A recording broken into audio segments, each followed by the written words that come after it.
Comunismo e socialismo. Duas palavras que, nossa, geram uma confusão danada, né? Mas afinal, qual é a diferença de verdade? Nesta análise, a gente vai desverdar isso de uma vez por todas, mergulhando na teoria e na história por trás desses conceitos. Vamos começar. Então vamos direto à pergunta central. Na teoria, qual é a diferença? Será que são coisas opostas? Ou será que uma coisa leva a outra? A resposta, olha, pode surpreender, porque tudo depende muito do ponto de vista que a gente adota. Ok, vamos aprofundar. A resposta mais clássica, aquela que a gente vê nos livros, vem direto da teoria marxista. E para Marx, o socialismo nunca foi o objetivo final. Pensa assim, ele seria uma espécie de ponte, sabe? Uma fase de transição para a gente conseguir chegar no destino de verdade, o comunismo. Primeira parte, então, a progressão marxista. Vamos entender como era essa visão teórica original, de como o sistema supostamente levaria ao outro. A teoria marxista basicamente desenha uma evolução em três grandes etapas. Primeiro, a gente teria a superação do capitalismo. Logo depois, viria a implementação do socialismo, que, como a gente viu, funcionaria como essa ponte. E aí sim, lá no final, a chegada ao comunismo, que era o grande objetivo.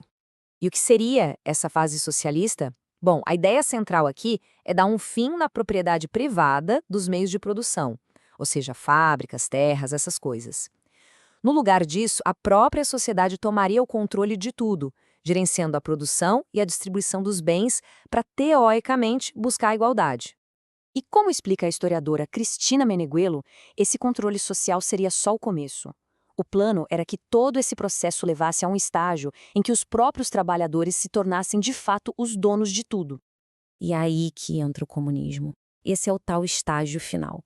Um ideal, né, uma teoria de uma sociedade super harmônica, sem aquela divisão de classes sociais e, o que é ainda mais radical, sem precisar de um Estado para governar.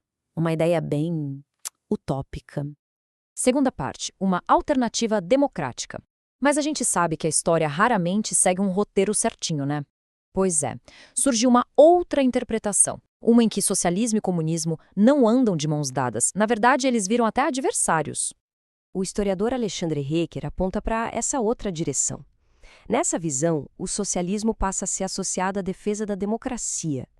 E aí ele se coloca em oposição direta ao comunismo, que, na prática, historicamente, acabou servindo de base para regimes bem autoritários. E este slide aqui resume as duas visões de um jeito perfeito. Olha só, em cima, o modelo marxista, aquela progressão, uma coisa levando a outra. E embaixo, a visão alternativa, que é uma oposição clara entre um socialismo democrático e um comunismo autoritário. São duas lógicas que não se conversam.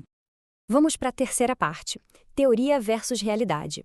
E aqui a gente chega no ponto mais importante. Porque, né, uma coisa é a teoria, o que está escrito no papel, outra, bem diferente, é o que a história mostrou na prática.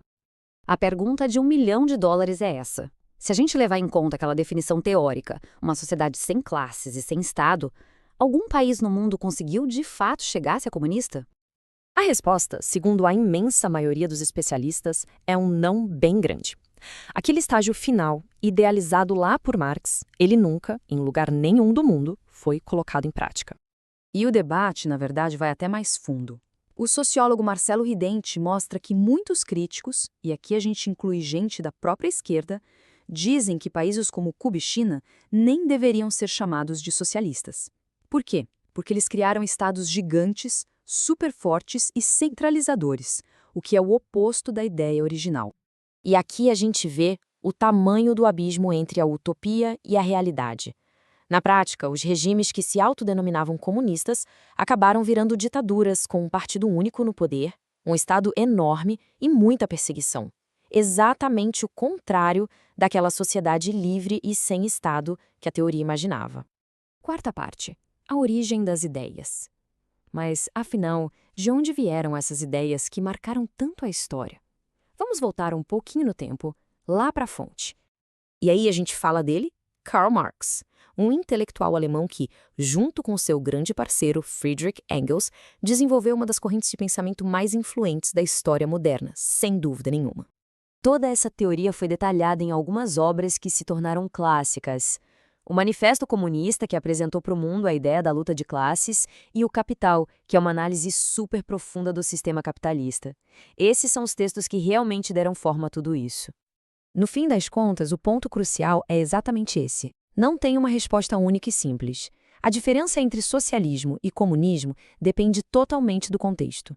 A gente está falando da teoria pura, idealizada por Marx, ou das aplicações práticas, complexas e muitas vezes trágicas, que a gente viu ao longo da história. E isso tudo deixa a gente com uma última reflexão. Pensa só. Se o comunismo ideal nunca foi alcançado e as experiências que se diziam socialistas foram tão cheias de problemas e controvérsias, por que será que essas ideias continuam tão poderosas? Por que elas ainda geram debates tão acalorados hoje em dia? Pois é, essa é uma pergunta que continua bem aberta.